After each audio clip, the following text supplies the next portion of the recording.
Evangelio de nuestro Señor Jesucristo según San Lucas.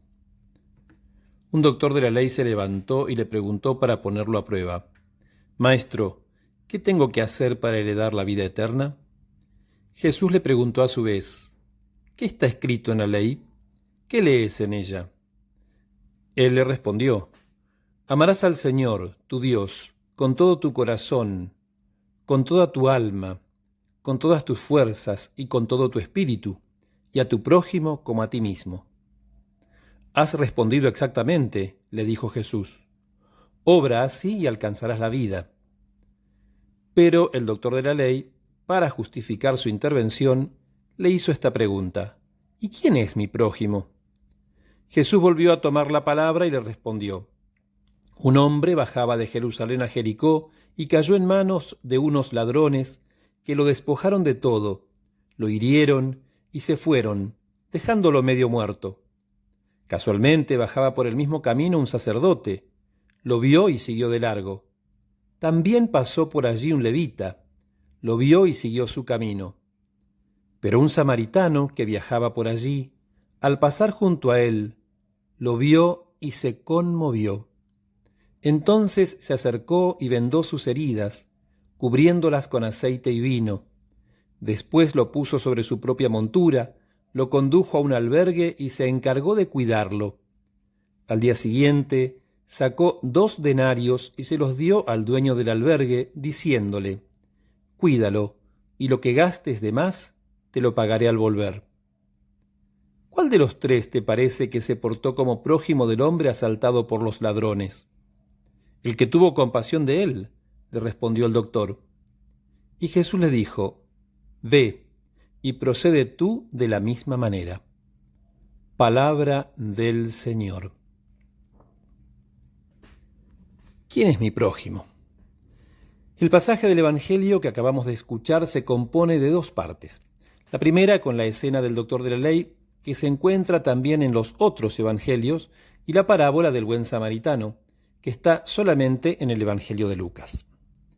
El evangelista Lucas, ya en la introducción al pasaje del Evangelio de hoy, nos advierte que la persona que se dirige a Jesús lo hace con la intención de ponerlo a prueba, y que es una persona formada en la ley. Desde muy antiguo el pueblo hebreo buscaba resumir la ley, que según el estudio de los maestros de Israel, su número llegaba a 613 mandamientos.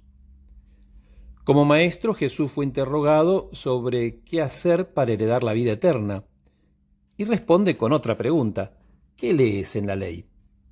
Los mandamientos con los que responde el doctor de la ley se encuentran en 2 libros del Antiguo Testamento, el Deuteronomio y el Levítico. El que quiso probar a Jesús fue examinado y aprobado por él. Pero el maestro de Galilea le agregó que para heredar la vida eterna debe obrar según los mandamientos que mencionó. Cuando escuchamos vida eterna, se nos viene a la mente el concepto de una vida sin fin. Pero no es solo eso. Vida eterna es también vida plena. De esa eternidad participamos en cada Eucaristía. El doctor de la ley, para justificar su intervención, ahora quiere saber cuál es el sentido de la palabra prójimo. Según las leyes del Antiguo Testamento, prójimo es el que está cerca, y deja bien claro quién es prójimo y quién no. Para un hebreo, prójimo es solo otro hebreo. Los demás pueden ser forasteros, extranjeros que viven en la tierra de Israel o extranjeros que viven en sus propios países. Para las leyes del Antiguo Testamento, los que son prójimo reciben un trato distinto a los que no lo son. Así entendían que el mandamiento de amar al prójimo estaba focalizado en el amor a otro israelita. Los extranjeros podían no ser objeto de su amor. Pero incluso amando a los connacionales, se podía plantear la pregunta: ¿hasta dónde se lo debe considerar prójimo? ¿Qué cercanía, por cercanía física? ¿Por los lazos de sangre? El evangelista Lucas quiere ayudarnos a comprender que para Jesús el concepto de prójimo se entiende de otra manera, y para eso recurre a la parábola. Ante la pregunta del doctor de la ley, Jesús no responde con una definición directa, sino con la enseñanza que debe descubrir su interlocutor, resultante de la parábola. En ella se presentan distintos personajes. El hombre que se dirige desde Jerusalén a Jericó, para lo cual debe atravesar un camino de unos 30 kilómetros por una zona desértica. La diferencia de altitud entre una y otra es de unos 1000 metros. Y otra característica de la ciudad de Jericó es que se encuentra a unos 258 metros bajo el nivel del mar. El camino era peligroso. La geografía era propicia para que se escondieran los asaltantes y se aprovecharan de eventuales viajeros. El viajero de la parábola cayó en desgracia, fue asaltado y abandonado, dando la apariencia de estar muerto. Los dos primeros que pasan y lo ven, atendiendo a prescripciones litúrgicas, el único contacto que toman con el herido es visual. Se alejan para no contaminarse con un muerto, como también podían contaminarse si tocaban sangre del herido. Pero pasa otra persona, que es samaritano. No porque sí Jesús dice la nacionalidad de este hombre que se acerca. Los judíos y samaritanos no se trataban entre sí. De hecho, en una oportunidad a Jesús los samaritanos no le dan alojamiento porque se estaba dirigiendo a Jerusalén. Pero es justamente este hombre quien ve que el hombre tirado en el camino no está muerto. Lo atiende curando sus heridas y no bastándole con ese gesto, lo lleva hasta un albergue y como si fuera poco, corre con los gastos. Ahora la pregunta, ¿quién se comportó como prójimo del hombre asaltado? Y el doctor no puede ni nombrarlo, pero reconoce que fue el que tuvo compasión de él.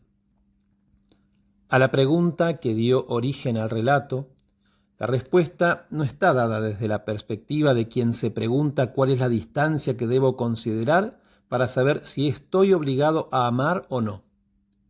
Cuando la pregunta surge de una mentalidad calculadora que solo busca tranquilizar su conciencia, buscando saber hasta dónde llega su obligación, entonces se está poniendo el punto de referencia en nosotros mismos.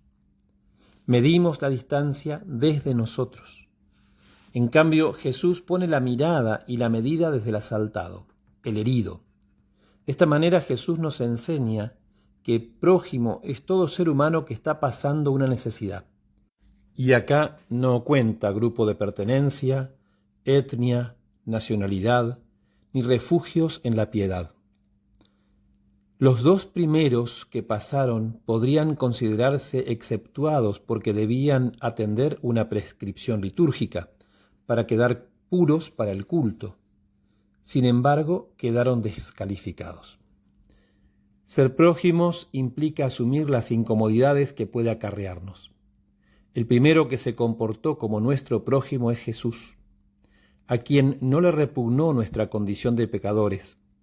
Y no solo nos tocó, sino que se hizo uno de nosotros asumiendo nuestra naturaleza humana, pagando el precio de la muerte en cruz. Bendecido domingo.